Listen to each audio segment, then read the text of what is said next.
পশ্চিম বর্ধমান জেলার নাম বদলে যাচ্ছে। দুর্গাপুরকে পেতে চলেছে নিজস্ব নতুন পরিচয়।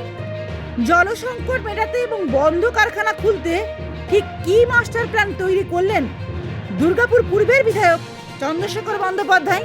দুর্গাপুরের দীর্ঘদিনের সমস্যা জলসংকট, আর এই সমস্যা গোড়া থেকে উবড়ে ফেলতে বড় প্রস্তাব দিলেন বিধায়ক। তার পরিকল্পনা অনুযায়ী দুর্গাপুরের পাশে বুজে যাওয়া বা পলি জমে থাকা ক্যানেলটি সংস্কার করে তৈরি করা হবে একটি বিকল্প জলাধার।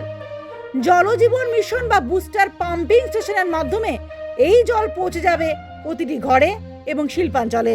একটা ক্যানেল আছে যেটা হচ্ছে সিল্টেড হয়ে গেছে, সেটাকে অল্টারনেটিভ রিজার্ভার করে ওখানে যাতে হচ্ছে বুস্টার পাম্পিং স্টেশনের মাধ্যম দিয়ে জল জীবন মিশন প্রকল্পে বাড়ি বাড়ি দুর্গাপুরের মানুষকে জল, ইন্ডাস্ট্রিয়াল সেক্টরে জল সরবরাহ করা যায়, তার প্রস্তাব আমরা। শুধু জল নয়, জেলার নাম নিয়েও অত্যন্ত তাৎপর্যপূর্ণ দাবি তুলেছেন বিধায়ক। তার মতে পূর্ব বর্ধমানের নাম বর্ধমানই থাকা উচিত, কারণ তা শস্যগোলা ও ঐতিহ্যের প্রতীক। কিন্তু শিক্ষা, চিকিৎসা, শিল্প, আইটি হাব হিসেবে পরিচিত বর্তমান পশ্চিম বর্ধমান জেলার নাম পরিবর্তন করে আসানসোল দুর্গাপুর জেলা করা হোক।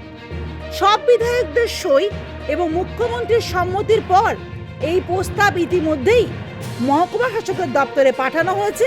খুব শীঘ্রই আসতে পারে সরকারি নোটিফিকেশন। এই জেলার নাম পশ্চিম বর্ধমান, পূর্ব বর্ধমান আছে, পূর্ব বর্ধমান যাতে বর্ধমান থাকে, কারণ বর্ধমানকে মানুষ চেনে যে রাইস বাউল অফ ইন্ডিয়া, শস্য গোলা বর্ধমান, আর তার সাথে সীতাভোগ মিহিদান। আর আমাদের পশ্চিম বর্ধমান যা করেছেন আগের সরকার, এটাকে আমাদের industrial sector, educational sector, medical sector এবং আইটি সেক্টর হিসেবে আগামী দিন পরিচিত হোক, এটা চেনার জন্য আমি প্রস্তাব দিয়েছিলাম যে পশ্চিম বর্ধমানের নাম পরিবর্তন করে এই জেলার নাম হোক আসানসোল দুর্গাপুর। আমাদের সকল বিধায়করা সমর্থন দিয়েছেন, মুখ্যমন্ত্রী অনুমোদন দিয়েছেন, মহকুমা শাসকের দপ্তরে পত্র প্রেরণ হয়েছে, নোটিফিকেশনের মাধ্যমে এই জেলার নাম আগামী দিন আসানসোল দুর্গাপুর হবে, এই প্রস্তাব আমরা। দুর্গাপুরকে দেশের অন্যতম সেরা ইন্ডাস্ট্রিয়াল করিডোর ঘোষণা করায় কেন্দ্রকে ধন্যবাদ জানালেও বিধায়কের স্পষ্ট বার্তা, পশ্চিমবঙ্গ দিবস পালনের আসল সার্থকতা তখনই হবে যখন দুর্গাপুরে বন্ধ হয়ে যাওয়া HFMC, MEMC এবং দুর্গাপুর কেমিক্যালসের মতো বড় বড় রাষ্ট্রায়ত্ত শিল্প সংস্থাগুলো আবার প্রাণ ফিরে পাবে। বাংলার রার নামে পরিচিত এই দুর্গাপুরের গৌরব ফিরিয়ে আনাই এখন মূল লক্ষ্য। নরেন্দ্র মোদীজি, নির্মলা সীতারমনজি দুর্গাপুরকে ইন্ডাস্ট্রিয়াল করিডোর ঘোষণা করেছেন।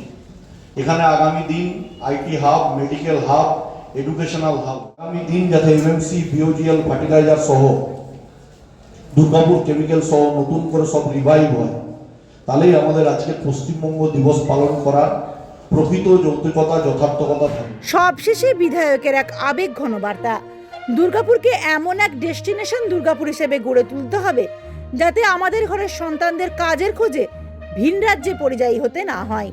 তারা যেন নিজেদের বাবা মায়ের কাছে থেকে দুর্গাপুরের বুকেই মাথা উঁচু করে বাঁচতে পারে। সালপিয়ালি জঙ্গল কেটে NH এর রাস্তা, আসানসোল দুর্গাপুরের উন্নত মানের কয়লা, DPL এর মতন দুর্গাপুর প্রজেক্ট লিমিটেড বিদ্যুতের জন্য অনুসারী শিল্প, একের পর এক ইন্ডাস্ট্রি তৈরি। আর বঙ্গের সাথে, জার্মানির সাথে দুর্গাপুরকে তুলনা করা হতো।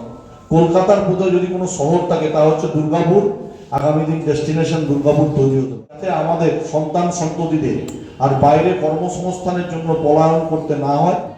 সমস্ত পরিকল্পনা বাস্তবায়িত হলে দুর্গাপুর আগামী দিনের রাঢ়বঙ্গের প্রকৃত রাজধানী ও অন্যতম সেরা গন্তব্য হিসেবে আত্মপ্রকাশ করবে বলে আশাবাদী শিল্পাঞ্চলবাসী।